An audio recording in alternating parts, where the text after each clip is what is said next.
Hello everyone, I am 22 Tiger Dude, and I am here to review Seeking a Friend for the End of the World. Okay, and this movie stars Steve Carell, Keira Knightley, Rob Corddry, Patton Oswalt, and more.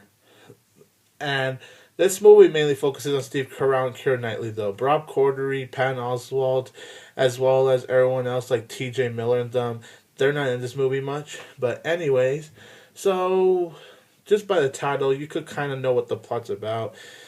This movie was released in the summertime. It was a huge flop at the box office. On opening weekend, I remember it being number 10, so not really a lot of people went to go see this film. So I was kind of curious seeing this film though, but I never got a chance to see it in the summer. But I finally got to see it from Netflix. And the plot is about when Steve Carell and his wife, played by Nancy Carell, that's his real life wife. She's only in the movie for the first 30 seconds, just so you know. But they hear the news on the radio station inside their car that there's going to be a little asteroid heading towards Earth. And then Steve Carell's wife immediately gets out of the truck and leaves him without a single word. And so it's like Steve Carell's just trying to he's like really depressed and he can't be positive about the whole end of the world thing. Along the way, he meets Keira Knightley, and Keira Knightley gets depressed because she's worried that she's never going to see her family again. And so Steve Carell, he's nice enough to take Keira Knightley on a journey to go see his family, while Steve Carell wants to go see his high school sweetheart because he got a letter from her. So after all that, I gotta say, I liked this movie. This was a solid movie, but it was a little better than expected. It was interesting, and it was a nice, solid movie with a decent storyline, nice chemistry between Steve Carell and Keira Knightley because they're both good actors, and I really like both of them very much. Patton Oswalt was only in one scene, and he was drunk, and that was one of the scenes that bored me and annoyed me a little, so... But I guess Patton Oswalt, he was good here. I liked him, but he kind of felt wasted for just having one scene in this movie. Rob Corddry, although not in this movie much, he was good for what he was brought in here, and pretty funny too. And the movie is really more of a drama than a comedy, because here and there you do get comedy, but it's mostly a drama about people dealing with the end of the world. Like you see riots, and you see there's like a brief scene or two of people jumping off and committing suicide. So it's a pretty depressing movie if you ask me. But I think how it was handled was decently. The director handled it just well. It was good.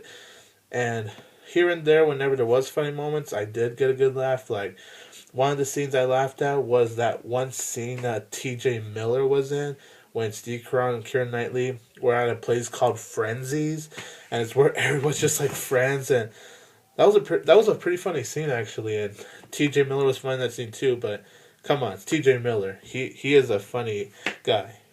The movie does get slow as it goes along, though. Like, I feel like the first half has more things going on than the last half, aka the second half. So it does get slower and slower as it goes along, but I was fine with the pacing.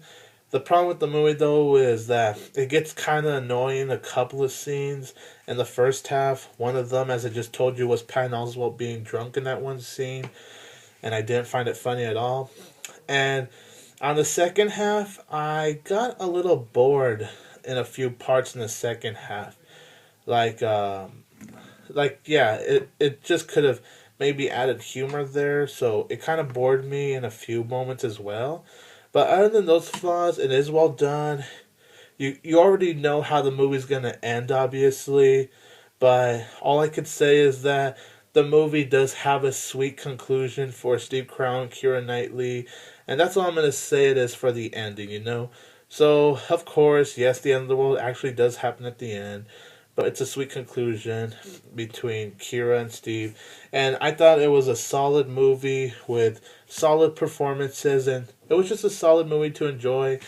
So if you're one of those people that wants drama with comedy here and there, Seeking a Friend for the End of the World is definitely one of those movies for you.